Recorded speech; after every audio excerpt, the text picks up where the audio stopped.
ஆகாய் 2:19 வாசிக்கிறேன். களஞ்சியத்தில் இன்னும் விதை தானியம் உண்டோ? திராட்சை செடியும் அத்திமரமும் மாதுளஞ்செடியும் ஒலிவ மரமும் கனி கொடுக்கவில்லையே? நான் இன்று முதல் உங்களை ஆசீர்வதிப்பேன் என்று சொல்லுகிறார் என்றான். நான் இன்று முதல் உங்களை ஆசீர்வதிப்பேன். எனக்கு அன்புக்குரியவர்களே, காலங்கள் அவர் கரத்தில் இருக்கிறது. அதினதின் காலத்தை அவைகளை நேர்த்தியாய் செய்கிறவர் என்று ஆண்டவரை குறித்து வேதம் சொல்லுகிறது. நம்முடைய காலங்கள் அவர் கரங்களில் இருக்கிறபடியினால் இன்று அவர் சொல்லுகிறார், இன்று முதல் நான் உங்களை ஆசீர்வதிப்பேன் என்று சொல்லி. இன்று முதல் கர்த்தர் உங்களை ஆசீர்வதிப்பாராம். சிலுவையில் 2 கள்வர்களோடு கூட தொங்கிக் கொண்டிருக்கும் பொழுது ஒரு கள்வனை பார்த்து ஆண்டவர் சொல்லுகிறார், இன்று என்னுடனே கூட பரதீசியில் இருப்பாய் என்று. எனக்கு அன்புக்குரியவர்களே, அவன் கட்டப்பட்ட நிலைமையில் இருக்கிறான். அவன் இறங்கி வந்து ஆண்டவருடைய பாதத்தை தழுவிக்கொள்ள முடியாது. ஆலயத்திற்கு சென்று தன்னுடைய பாவங்களை அறிக்கை செய்ய முடியாது. இன்னும் பல காரியங்களை அவனால் செய்ய முடியாது. இந்த நிலைமையை அறிந்த கர்த்தர் அவனை பார்த்து சொல்லுகிறார், இன்று முதல் உன்னை ஆசீர்வதிப்பேன்.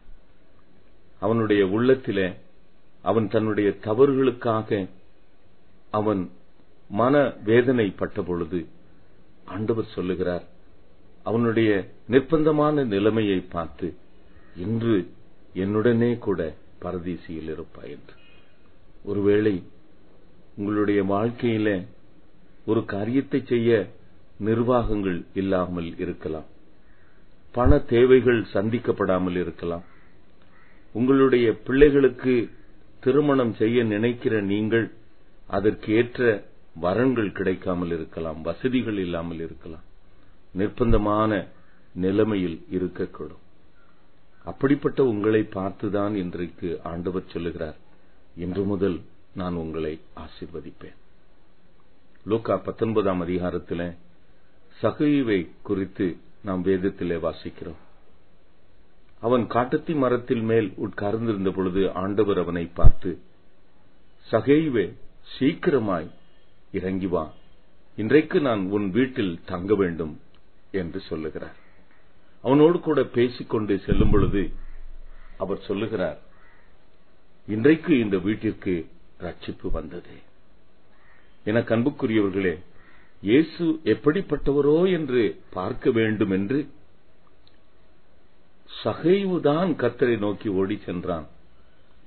ஆனால் கர்த்தர் அவனுடைய குடும்பம் முழுவதையும் ஆசீர்வதிக்க விரும்பினார். இன்றைக்கு இந்த வீட்டிற்கு ரட்சிப்பு வந்தது என்று சொல்லி அந்த குடும்பத்தை அன்றைக்கு ஆசீர்வதி.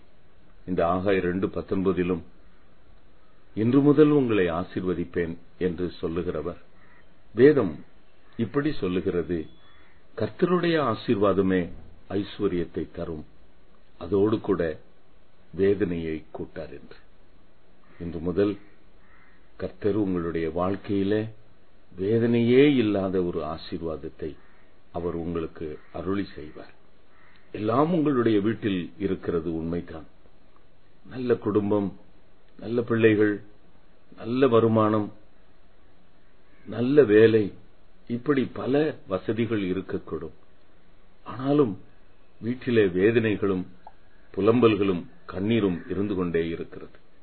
எனக்கு அன்புக்குரியவர்களே, அவர் இன்று முதல் உங்களை ஆசீர்வதிப்பேன் என்று சொல்லும் பொழுது அந்த வேதனையில்லாத நன்மைகளை, வேதனையில்லாத ஐஸ்வர்யத்தை, வேதனையே இல்லாத சந்தோஷத்தை, சமாதானத்தை அவர் உங்களுக்கு கொடுப்பார். நாம் ஒரு விசை இந்த வாக்குத்தத்த வசனத்தை நாம் நம்பி ஆண்டவருடைய பாதத்தில் பணிந்து நிற்போமா?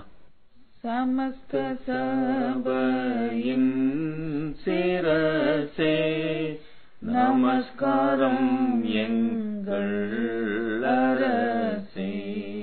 சமஸ்த சபையின் சிரசே நமஸ்காரம் எங்கள் அரசே. பிரதான வேதனையும் மூலை கல்லே ஏராளமாம் சரணம் சரணம் தொழுகிறோம் எங்கள் பிதாவே. பொழுதெல்லாம் ஆவி உண்மையுடனே அடியார்களின் அஸ்திவாரம் அறிவு கேட்டாத விஸ்தாரம். அடியார்களின் அஸ்திவாரம் அறிவு கேட்டாத விஸ்தாரம். கூடி வந்த எம்மலங்காரம் கோடா கோடியாம் சரணம் சரணம் தொழுகிறோம் எங்கள் பிதாவே. பொழுதெல்லாம் ஆவி உண்மையுடனே பரிசுத்த அலங்காரத்துடனே